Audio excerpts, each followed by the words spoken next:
Թուրքական 10 լրատվամիջոցների ներկայացուցիչներ 2 օրով Հայաստանում էին։ Նրանք այցելել են Հայաստան-Թուրքիա պետական սահմանի մարգարե անցակետ, ծանոթացել գործարկման ենթակա այդ անցակետի հնարավորություններին, նաև այցելել էին Մատենադարան, ծանոթացել հայկական ձեռագրերին։ Իսկ այցի առանցքում հարցազրույցներն ու քննարկումներն էին Հայաստանի պաշտոնյաների եւ իհարկե Հայաստանի վարչապետի հետ։ Թուրք լրագրողների այցը արդարացրեց նպատակը։ Թուրքական բազմաթիվ հեռուստաալիքների եթերում եւ առցանց լրատվամիջոցների լրահոսում տասնյակ նյութերով, հոդվածներով եւ հաղորդումներով ներկայացվել են Հայաստանի Հանրապետության պաշտոնական դիրքորոշումները արտաքին քաղաքական հարցերի վերաբերյալ։ Ինչ նոտայով է ներկայացվել Հայաստան այցը, ինչպիսի հոդվածներ են գրել լրագրողները, թեմայի վերաբերյալ փասերը կհամադրիմ գործընկեր Այդա Կիրակոսյանը։ Այդա, եւ այսպես այստեղ էին թուրքական զանգվածային լրատվամիջոցների ներկայացուցիչներ, որոնք ինչպես նշեցինք, այցելել են տարբեր տեղեր եւ ամենակարևոր հարցազրույց են ունեցել Նիկոլ Փաշինյանի հետ, որոնք են եղել այն կարևոր շեշտադրումները, որոնք այս մասով եղել են։ Արա դիտարկելով հնարավոր բոլոր հրապարակումները, որոնք արել են թուրք լրագրողները Հայաստանից Թուրքիա վերադառնալուց հետո, կարող ենք արձանագրել, որ Հայաստանի հետ կապված մեծամասշտաբ կերպով դրական շեշտադրումներով այսքան հրապարակումներ, հոդվածներ ու հարցազրույցներ երբևէ մի քանի օրում չեն տպագրվել ամբողջ պատմության ընթացքում։ Մեդիատուրին մասնակցած թուրք լրագրողները Թուրքիա վերադառնալուն պես տարբեր տեսակի ռեպորտաժներ, վերլուծություններ են պատրաստել, որոնք մի քանի անգամ նույնիսկ կրկնվել են ամենաառաջատար լրատվամիջոցներով, հեռուստաեթերում, ամենակարդացվող կայքերում, լրատվական գործակալություններում եւ այլն։ Շեշտադրումները ամենաշատ որ ուղերձների վրա է եղել Այդա։ Ընդհանուր առմամբ մի քանի տասնյակ հոդվածներ, վերլուծական հրապարակումներ են եղել, այդ թվում նաև տարբեր լրագրողներ, ինչպես կադրում տեսնում եք, հյուրընկալվել են թուրքական տարբեր լրատվական հաղորդումների եւ ընթացքում պատմել, թե ինչ շրջայց է տեղի ունեցել օրինակ Հայաստանի տարբեր հատվածներում, նույն ինքը թուրք-հայկական մարգարե սահմանակետում եւ ընդհանրապես թե ինչպիսի տպավորություններով են վերադարձել վարչապետ Փաշինյանի հետ հարցազրույցից հետո։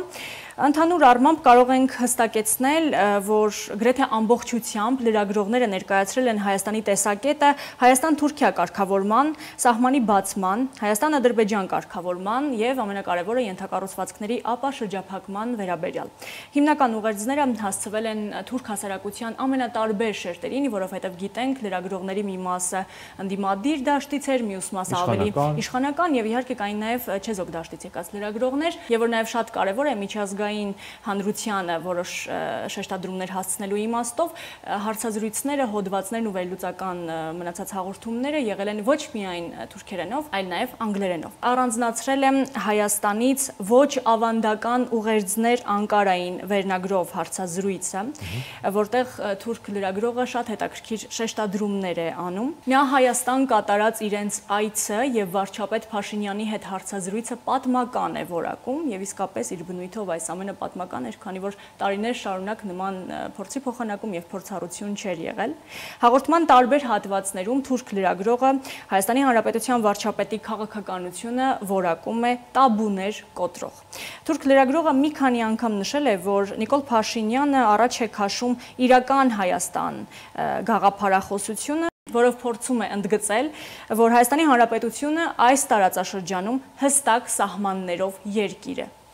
Սա թուրք լրագրողի շեշտադրումն է։ Նա նաև նշում է, որ Հայաստանն անընդհատ քայլեր է ձեռնարկում թե Բաքվի, թե Անկարայի հետ հարաբերությունները բարելավելու եւ ընդհանրապես դեպի կարգավորում գնալու ուղղությամբ, սակայն ցավոք սրտի դեռ չի հաջողվում Հայաստանին այդ ջանքերը հասցնել իր վերջնական հանգրվանին, ինչի պատճառով ըստ թուրք լրագրողի Հայաստանում խորը հիասթափություն կա։ Նա նաև քննադատական գնահատականներ է հնչեցնում ուղղված Թուրքիային եւ թուրք կառավարությանը եւ հասարակությանը, այսինքն բոլոր նրանց, ովքեր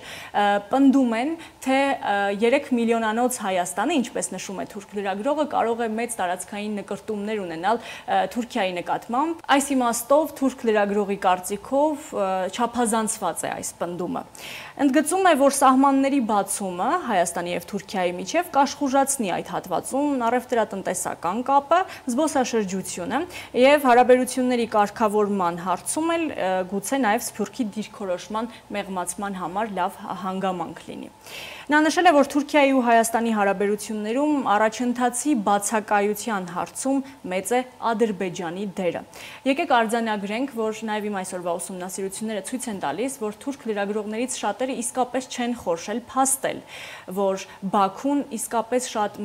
մեծ ճնշում է գործադրում Անկարայի վրա, որպեսզի Հայաստանի հետ հարաբերությունների կարգավորմանը խոչընդոտի, ինչի մասին թուրք լրագրողները բավականին հանգամանալից գրել են իրենց հոդվածներում։ Ըստ մի շարք այլ հրապարակումների հայ-թուրքական կարգավորման ջանքերը, որոնք գիտենք սկսվեցին 2022 թվականին ավելի ակտիվանալ, կանգ են առել հենց Բաքվի ճնշման պատճառով։ Նա Թուրքիայի հետ հարաբերությունների կարգավորման, նաև Ադրբեջանի հետ խաղաղության պայմանագրի շուրջ բանակցություններում Փաշինյանի քաղաքականությունը բնորոշել է ռազմավարական համբերություն, ուզում եմ մեջբերել իր խոսքերը։ Փաշինյանը մանր քայլերով առաջ գնալու, գործընթացը որևէ կերպ չխափանելու, ամեն նոր պահանջին նոր առաջարկներ ներկայացնելու միջոցով նպատակին հասնելու մարտավարություն է կիրառում։ Եվ առանձնացրել է մի փոքրիկ հատված էլ նրա հեղինակային հոդվածից, որը ավելի էմոցիոնալ է եւ ճիշտն ասած ինձ անակնկալի բերեց եւ նույնիսկ մի քիչ հուզեց։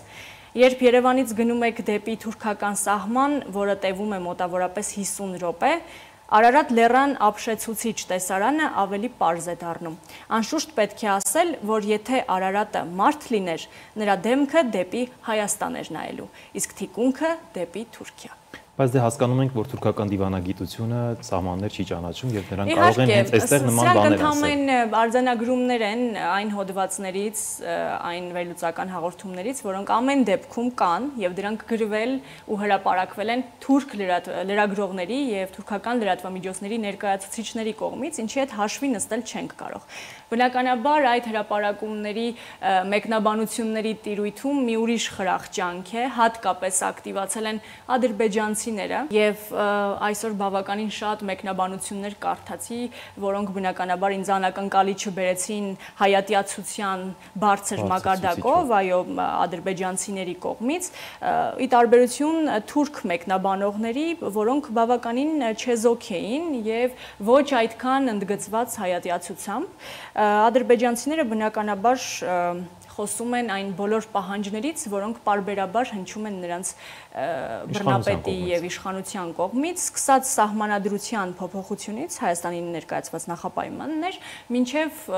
արևմտյան Ադրբեջան եւ ադրբեջանցիների հնարավոր վերադարձ Երևան եւ Հայաստանի այն տարածքներ, որոնք երևակայում են ադրբեջանական իրենք։ Ամեն դեպքում դրական նոտայով է եղել վերադարձը թուրք լրագրողների,